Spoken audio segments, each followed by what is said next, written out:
Hey, it's me, Hrishikesh, Kannan, popularly known as Hrishi K. Subscribe to my YouTube channel and hit the bell icon now to get the latest videos and get taken into a world of entertainment, culture, sport, business, and current affairs. Guys, I have the lovely Sutaria for company, and I like this because it's not just a, oh my god, it's a rush up to the next release. Yes. It normally means that I have to share her with her leading man.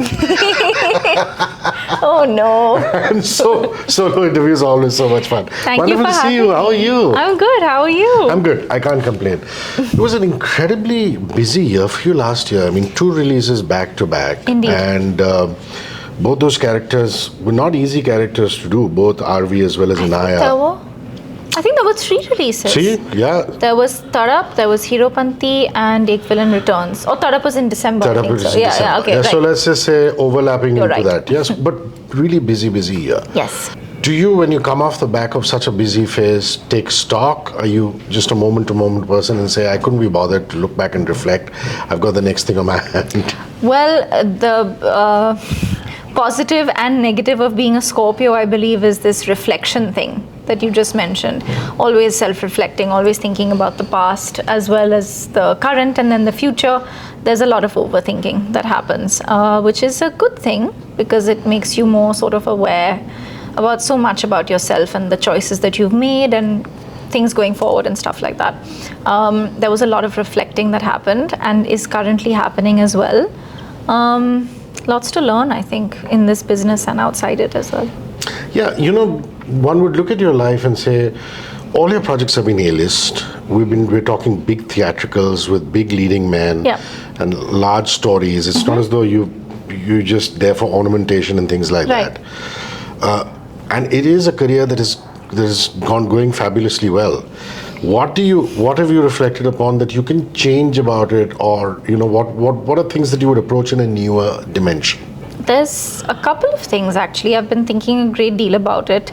One is I've always sort of taken a lot of pride in the fact that I have trusted my gut and intuition for most of the choices that I've made, and the few that I haven't gone with my gut or intuition or perhaps listened to someone else's haven't necessarily gone the way that I would imagine they should have. And that's been a really big learning for me, is to stay true to myself, even though of course there are really sweet and wonderful well-wishers that advise all of us young actors. I think it's important to take stock of your own life and really recognize that at some stage I think it is you who knows best for you. So that's and to trust my intuition. I always say that's just been monumental in terms of importance for my career and my goals that I set for myself.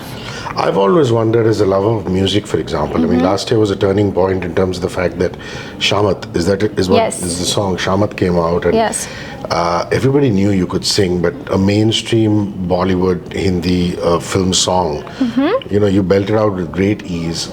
But the fact that there is a music career there for the taking, I mean, Atara Sutaria EP, Atara Sutaria album, is that a direction you ever thought of? And your fans would love that, I know. Absolutely. That was all I wanted to do all my life before I began a career in the movies.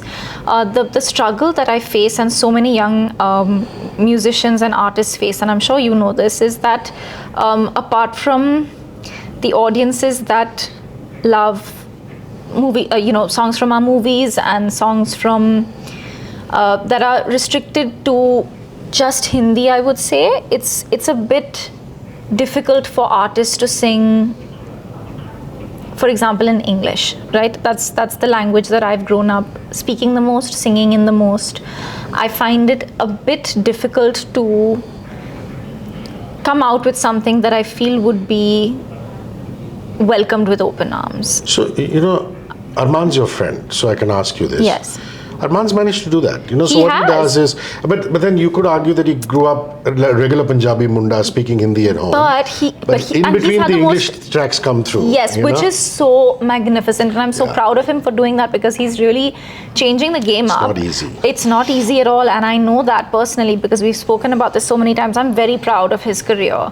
He has been through so much as well in our industry musically, and he's come out shining. He's releasing the the most incredible English records. I'm so proud of where he's gone.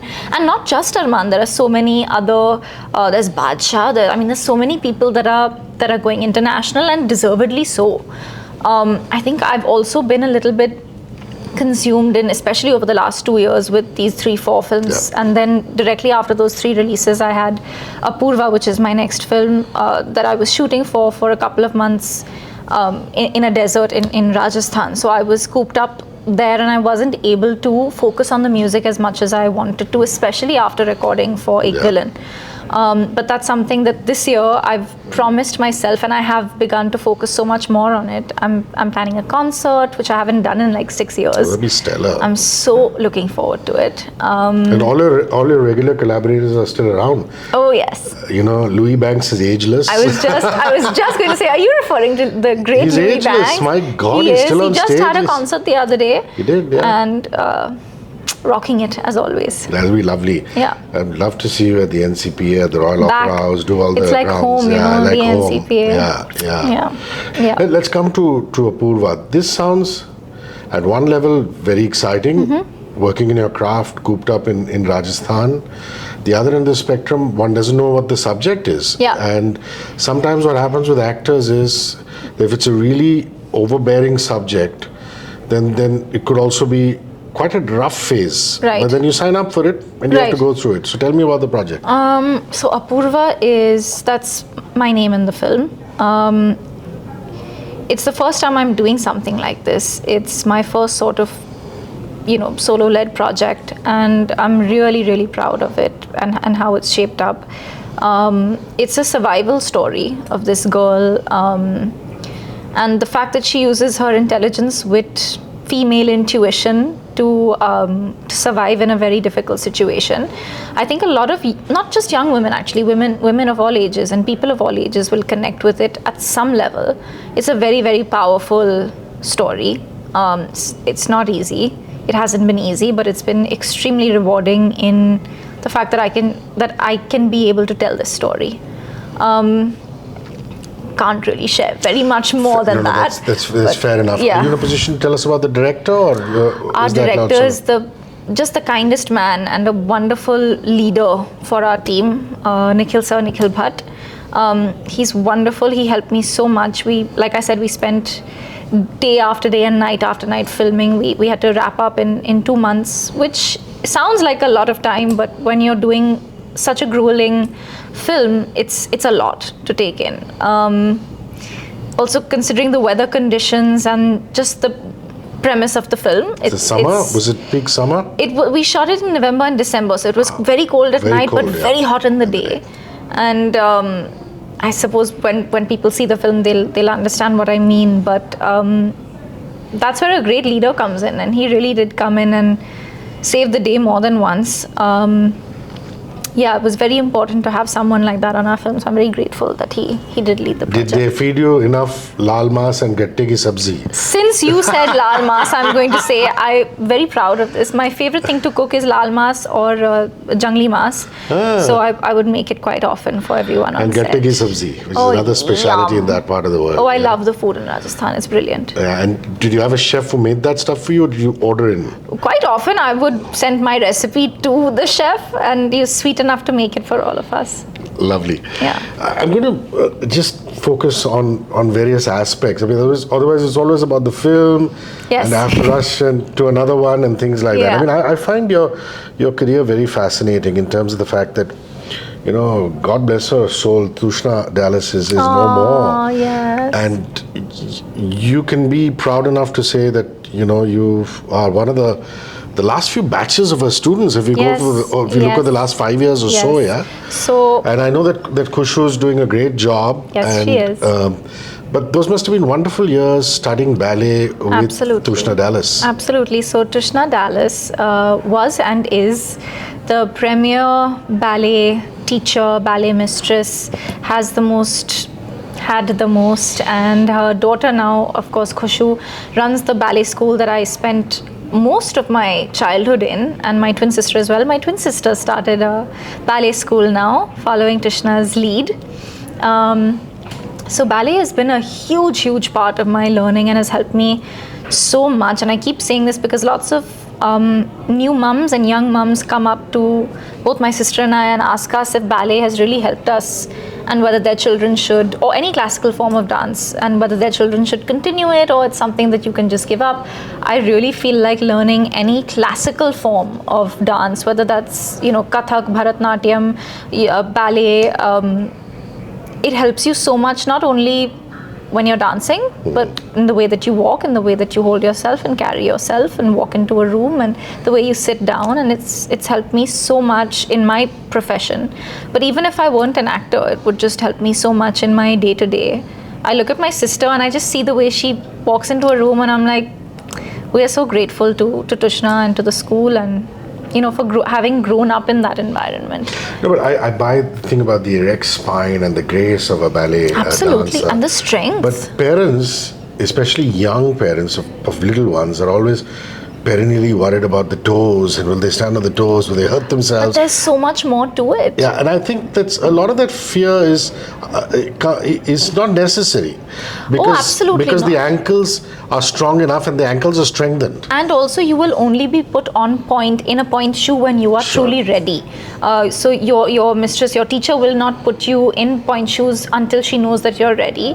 And if she thinks you're not after you have, you don't have to do that. Ballet is so much more than that. It gives you the core strength and the grace and the ability to really take on anything that you need. And at the other end of the spectrum, I find it fascinating that you were also doing kathak. Mm-hmm. Was this the same phase, or was it different phases of your life when you were doing kathak and ballet? So I did ballet and jazz and Latin American ballroom dancing for about 12 or 13 years. And then I decided, just before I started acting in the movies, that I had so much training in Western forms. I hadn't really tapped into my desiness, which is so important when you're dancing in the kind of films that we make. You can't just be trained in Western form. So I thought, and I love kathak. It's just absolutely been so fascinating for me all my life.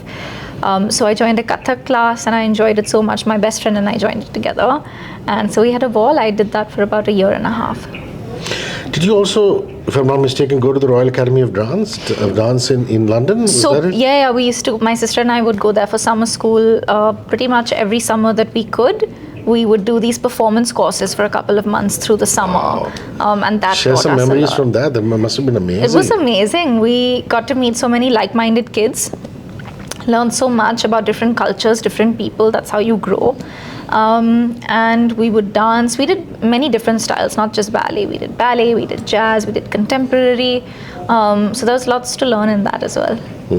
And you knew that you signed up for a couple of months, and how did you have relatives, or did you and a sister just rent a flat? My mom and dad would, so my dad's sister lives in the UK, in London, so we would stay with her quite often, and it was like our thing. Every summer meant London, the Royal Academy, or even just for fun. Yeah. Lovely.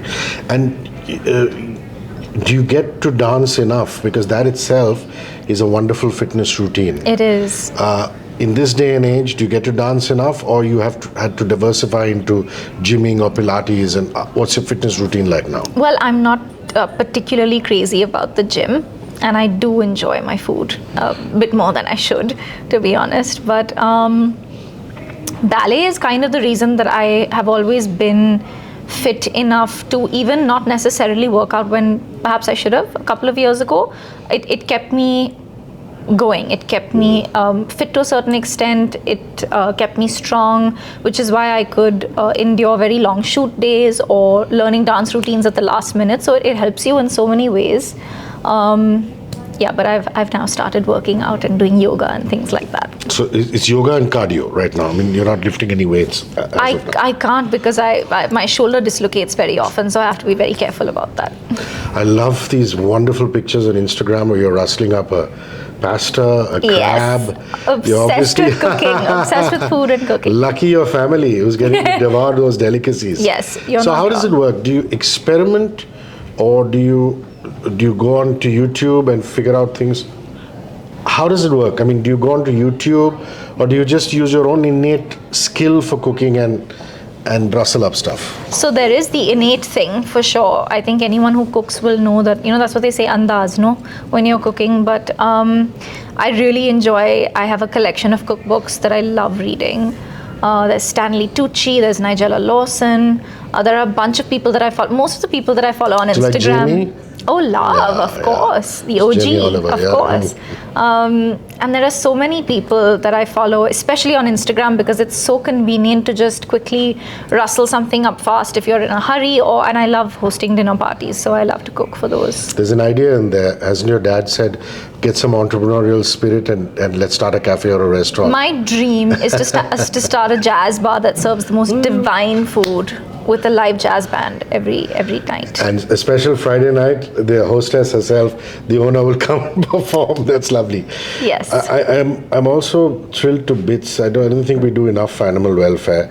I saw this wonderful picture of you, having rescued a pup from the road, feeding it. Yeah, I've been doing that for years. It's just lovely when I meet people like yourself, like John Abraham, and you must have bonded with Johnny on that. Of course. And animals have always been a thing. Has the Sutaria house always had pets? To be honest with you, since I was in school, I've been fostering a lot of kittens, like indie pups and kittens and things like that. I feel very strongly about any animal that I see roaming on the road that doesn't have a family of its own.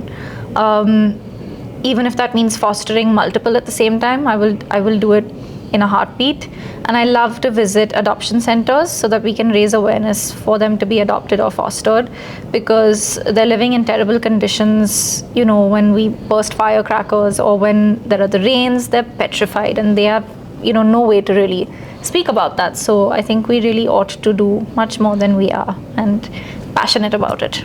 I love how you go about advertising.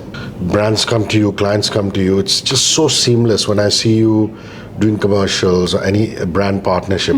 How do you select that brand? I mean, you seem to have nailed it, and you're doing so much of it, which is fantastic, because every actor needs to work, right? And advertising is such an essential part of that. Yep. So how do you choose that brand? What's the right fit for Tara, my personality? I think we choose each other, funnily enough. It's always happened that way. Since before my first film, I remember the first few brands that had approached me, and I obviously hadn't been with a brand before that. It was very organic. I'm still with some of those brands that I signed 5 years ago. It's been a very organic process. I think they recognize stuff in me and I recognize stuff in the brand that we resonate over, and only if it's organic do we work together. Otherwise, what's the point? Do you spend a lot of time on that, or is there a lot of gut feeling involved in that? Oh, gut feeling with everything. I think this whole business should run on your intuition and gut feeling. More often than not, if you're making the right choices, that's fine. That means your gut is working. Let's hope so. Yeah. A super holiday destination that you went to recently? I love traveling, but I have to say I'm just dying to go to Italy, and I just need to go with my twin sister. It's been on my wish list for too long, but I was recently in Paris. Have you been there? I haven't been to Italy, but I was in Paris recently. It was lovely. The Maldives, Sri Lanka. I cooked a lot in Sri Lanka. It was divine. Yeah, I saw some wonderful pictures in the Maldives. It was lovely. Do you go diving? I am a little fearful of that, but I also have a sinus condition, so I have to be very careful. But I'm looking forward to the next time I travel. You must go down the Amalfi Coast in Italy, which is just dying. I have pictures saved and restaurants saved from there that I'm just dying to go to. And the guides will say, Sophia Loren House. Oh gosh, what fun! What fun! And all these small, every little town has a Duomo, which is like a chapel in Italy. It's just, we can go on and on and on about Italy, and it's one of those things. Absolutely. Does the focus on your personal life freak you out? Were you always prepared for it? I mean, I see the way that you and your sister have grown up, and I love that. Your parents have given you that freedom.